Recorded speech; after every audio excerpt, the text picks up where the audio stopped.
So let's now test our application.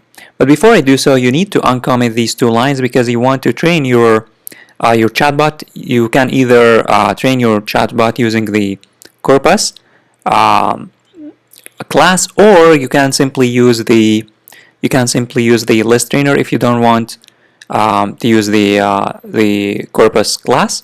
But by the way, this one is going to take a lot of time. It's going to take a lot of time because obviously it's going to train your chatbot on a lot of data. So you need to save. Once you have uncommented these two lines, you need to save, and then you need to run your application. And I have already executed my file because it's gonna take a lot of time, as I told you. As you can see, it's gonna train your chatbot with all of these data, and then it's gonna deploy your application on your local server. As you can see, this is my local server. So let me head on to my browser and show you the result.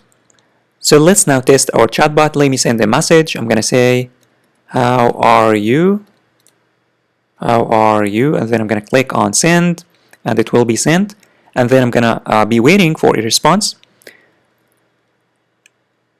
Here it says, "I'm just an artificial intelligence." And by the way, it takes some time to get this message because we are making a request to our server and we are waiting for a response.